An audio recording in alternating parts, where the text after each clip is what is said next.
La flûte de Grace James. Il y a bien longtemps, vivait à Yedo un gentilhomme intègre et de respectable lignée. Son épouse était tendre et aimante. À sa grande tristesse, elle ne lui avait pas donné de fils, mais elle mit au monde une petite fille qu'ils appelèrent Oyone, ce qui signifie épi de riz. Tous les deux aimaient cet enfant plus que tout et tenaient à elle comme à la prunelle de leurs yeux.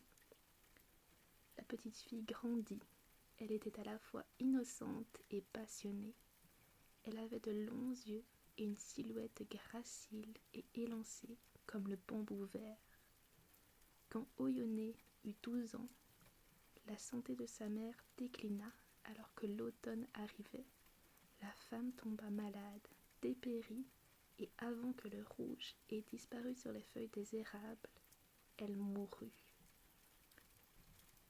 Elle fut enveloppée dans un linceul et enterrée. Son mari fut accablé par le chagrin.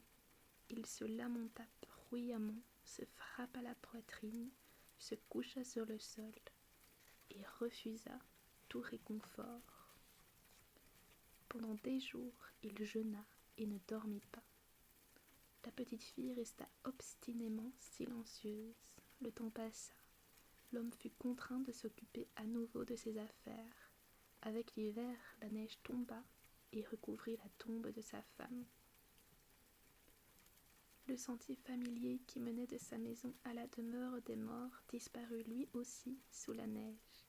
Seules de légères empreintes de sandales d'enfants attestaient de sa présence.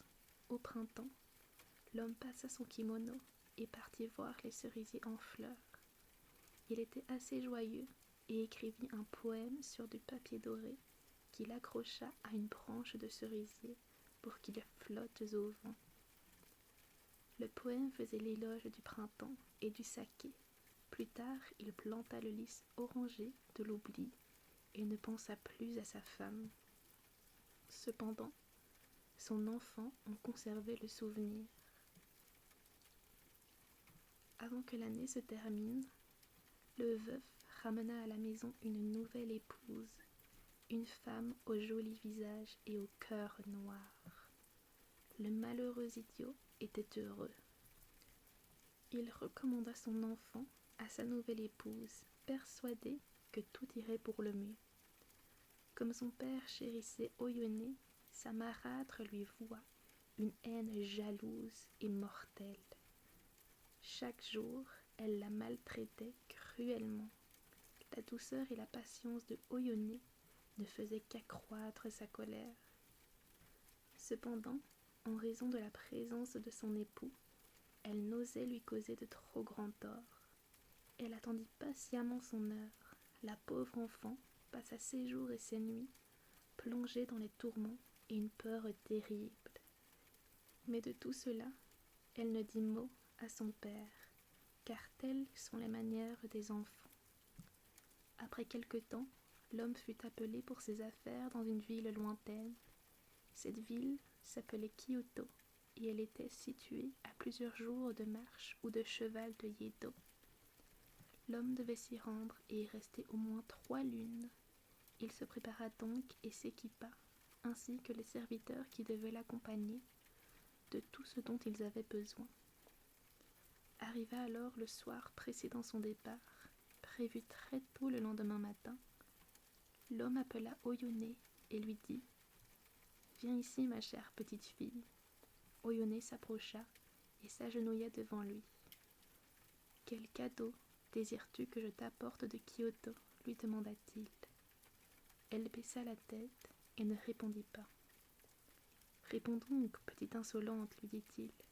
Veux-tu un éventail doré, un rouleau de soie, un nouvel habit de brocart rouge, ou une grande raquette de battledore décorée, avec de nombreux et légers volants en plumes ?»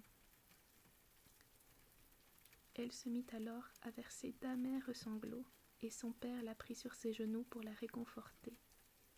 Mais elle cacha son visage dans ses manches et pleura comme si son cœur allait se briser. Ô père, père, mon père, ne partez pas, la supplia-t-elle. Mais, ma mignonne, il le faut, lui dit-il. Je serai bientôt de retour si rapidement qu'il te semblera que je ne suis à peine partie quand je reviendrai avec de beaux cadeaux dans les bras. Père, emmenez-moi avec vous, dit-elle. Hélas, c'est un long voyage pour une petite fille. Iras-tu à pied, ma petite pèlerine, ou sur un cheval de somme? Et comment feras-tu dans les auberges de Kyoto? Non, ma chérie, il vaut mieux que tu restes ici. Mon absence sera brève, et ta bonne mère sera à tes côtés. Elle frissonna dans ses bras. Père, si vous partez, vous ne me reverrez plus jamais. Le père sentit alors son cœur se contracter, ce qui le fit réfléchir, mais il n'en tint pas compte. Après tout, il était un homme puissant et établi qui n'avait pas à se laisser dicter sa conduite par les caprices d'une enfant. Il se sépara délicatement de Oyonné, et elle disparut aussi silencieusement qu'une ombre. Cependant, le matin, Oyonné vint trouver son père avant le lever du soleil. Elle tenait dans la main une petite flûte en bambou, parfaitement polie. « Je l'ai fabriquée moi-même, dit-elle, avec un bambou du bosquet derrière notre jardin.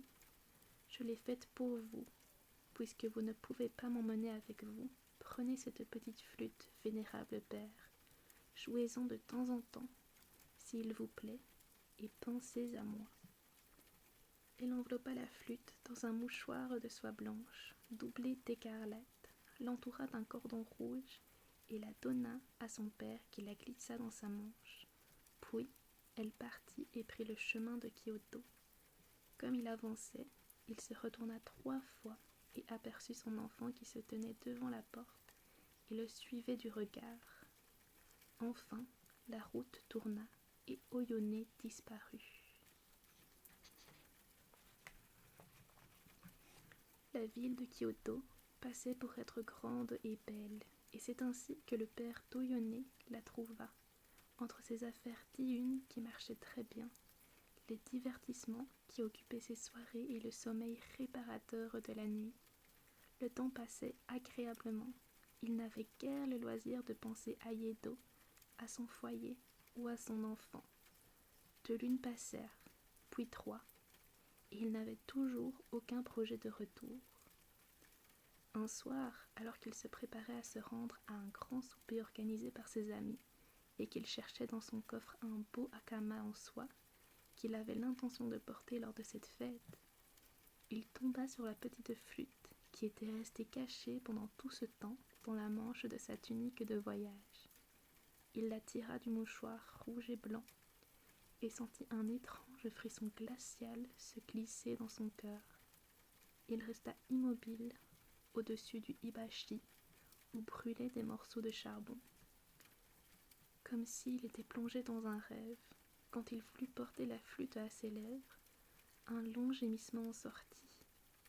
Il laissa tomber précipitamment l'instrument sur le tatami et frappa dans ses mains pour appeler son serviteur. Il lui annonça qu'il ne sortirait pas ce soir-là, il ne se sentait pas bien et désirait rester seul. Après un long moment, il tendit la main vers la flûte. Un long cri mélancolique résonna de nouveau. Le père d'Oyonné trembla de la tête aux pieds. Cependant, il parvint à souffler dans la flûte. « Revenez à Yodo, père, père !» Une voix chevrotante et enfantine s'éleva jusqu'à hurler, puis elle se brisa. Un horrible pressentiment s'empara du père d'Oyonné. Hors de lui, il quitta précipitamment la maison et la ville. Il voyagea jour et nuit, sans dormir ni manger. Il avait l'air si pâle et hirsute que les gens le prenaient pour un fou et le fouillaient. Ou alors, ils avaient pitié de lui, car ils pensaient qu'il avait été frappé par la colère des dieux. Enfin, il arriva au bout de son voyage, souillé de la tête aux talons, les pieds en sang et à moitié mort de fatigue. Sa femme le retrouva devant la porte.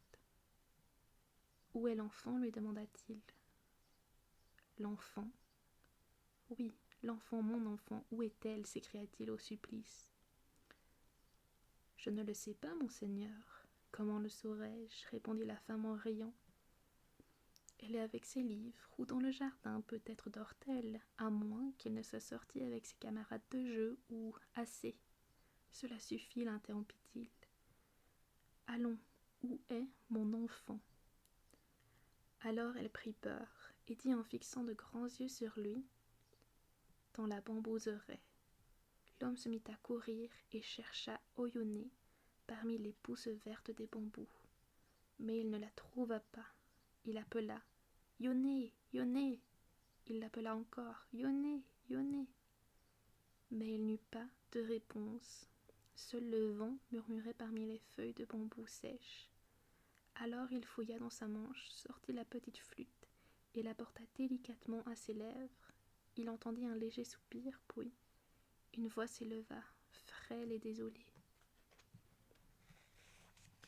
« Père, mon cher père, ma méchante marâtre m'a tué. 3 lunes se sont écoulées depuis ma mort. Elle m'a enterré dans la clairière de la bambouseraie. Tu trouveras peut-être mes ossements. Quant à moi, tu ne me verras plus jamais. Tu ne me verras plus jamais. » Le père d'Oyonnax se fit justice avec son épée à 2 mains et tua sa cruelle épouse, vengeant ainsi la mort de son innocent enfant.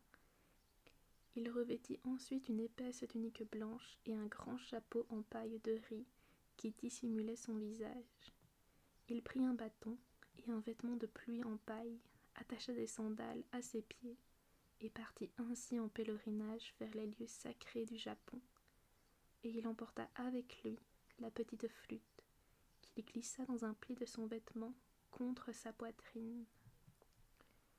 Voilà les amis pour ce conte de la flûte de Grace James. J'espère qu'il vous aura plu, même s'il est un peu triste quand même. J'espère qu'il vous aura tout de même permis de vous relaxer. Et sur ce, je vous souhaite de passer une très très bonne nuit. Et nous, on se retrouve à la prochaine lecture.